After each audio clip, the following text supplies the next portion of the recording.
Hey guys, welcome to another video on the Inside Spurs channel. Happy Tuesday afternoon as I record it.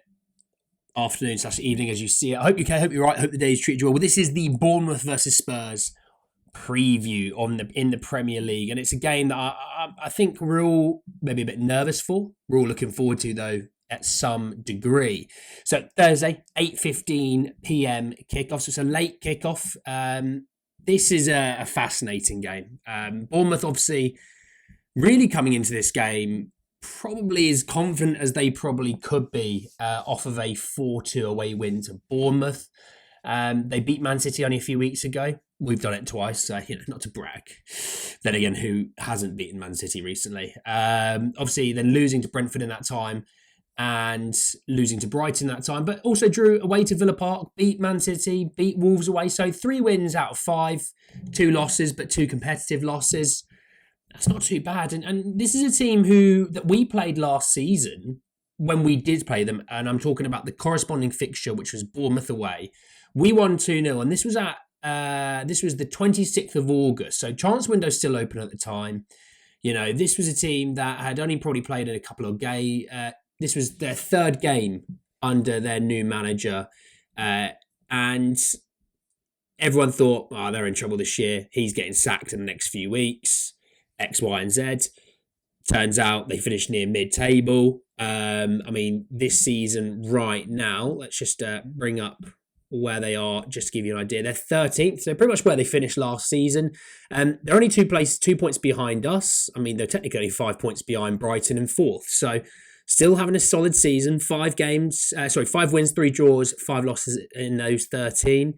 They scored 20. They've conceded 19. So they basically score and concede a goal and a half every single game. Last season, though, looking at the team that played, looking at the Bournemouth team, obviously Neto was in goal. I think he's at Arsenal now. Lloyd Kelly was there. He's at Newcastle.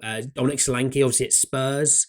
We look at Spurs' team last year with Vicario in goal and Destiny, Romero, Van der Ven and Porro, Basuma, Sarr, Maddison, Son, Richarlison, Kulusevski. That team's going to be different this time around. The key thing I wanted to bring in was the bench, by the way, because Fraser Forster was on the bench. He'll be in goal, so we'll have a replacement for Fraser Forster. Also on the bench was Ben Davies. He may be starting for, obviously, a Romero or Mickey van der Ven, but the rest of the bench is no longer at Spurs. You got Davinson Sanchez was on the bench, Emerson Royal, Oliver Skipp, Pierre-Emile Højbjerg, Ivan Perisic, Giovanni Lo Celso, and Manos Solomon. That's a massive turnaround. To have 9 substitutes, 2 of which are featuring first team football, the rest of them not being here, that's bonkers to me. Absolutely bonkers to me. Spurs dominated the game though, 57% possession. They had nearly twice the amount of corners. They had twice the amount of shots on target. Sorry, not corners, shots on target. Bournemouth actually had more corners than us. That's why I made the mistake. It was around this time that Spurs were picking up loads of yellow cards, even though they were committing less fouls. Bournemouth committed 18. We committed 11. They had 1 yellow card. We had 3. Make it make sense. But the key thing this season with Bournemouth that I wanted to bring in was just some stats. Top goal scorer is Justin Kluivert. That has a massive part in the Wolves game last season. Semenyo second on 4 with Vanilson. The top assist playmaker is Lewis Cook. He's on 3 with Marcus Tavernier. You have Kluivert at 2, Milos Kerkez, and who's having a great season so far? Milos Kerkez, the left back, someone that I think maybe some of the bigger teams will be looking out for. It's just really fascinating, really, to be honest. This Bournemouth team, they have some really talented players, in my opinion. Just looking now. Yeah, the really talented team. But they average 45% possession, so Spurs should go there and get on the ball a bit. Now, they are lethal on the counter-attack. They've got a lot of pace. When I was looking last time out when they played, so not obviously us, I'm looking at the Wolves away game. Obviously, they won 3 penalties with Vanilson winning 3 penalties, took none of them. Justin Kluivert took all 3. But you have Marcus Tavernier, you have David Brooks, Justin Kluivert, Evanilson, all very sort of quite weirdly pacey. You don't think they're very quick, but they are quick. Off the bench, You had Philip Billing, Enes Unal. Max Aarons, someone that's been linked with Spurs all those years ago, he was on the bench. Dean Huijsen. There's Sabanye at centre back with Senesi. Like, there's some talent in this team. There really is. And I think I can see Bournemouth finishing above 12th than they did last season. I think when I was looking at the league table, I can see them finishing about 10th. That's my shout. Now, obviously, with Spurs and their situation, we'll have to wait and see on Romero.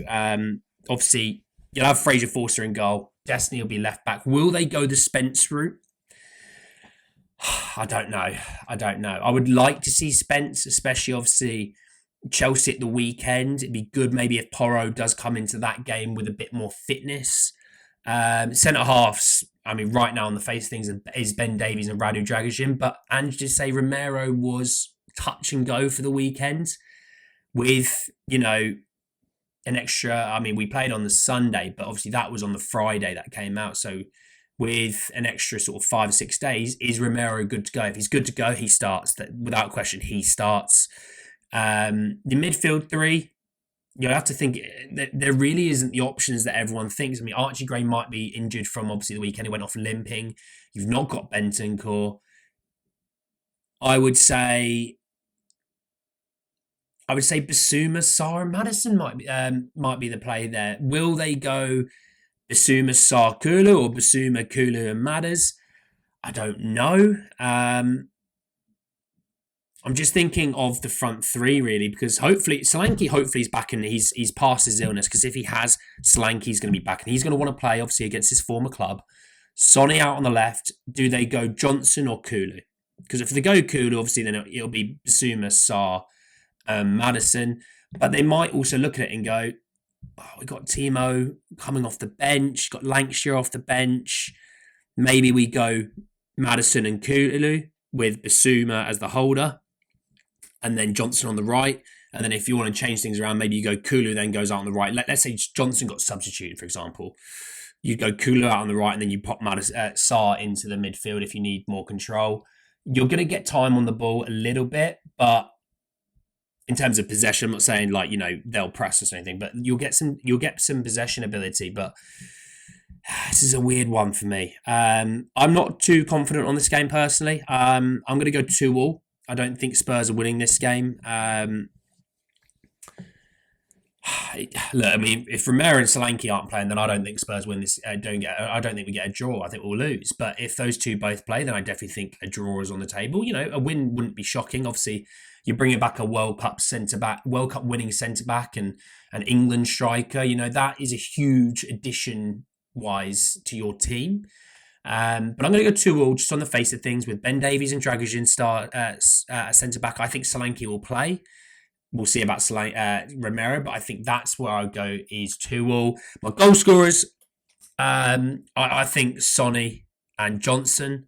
I'm not too confident in the game. I want to know what you think down below, if you're very confident on this game and what your team is and what your scoreline is and who your goal scorers will be. You let me know down below.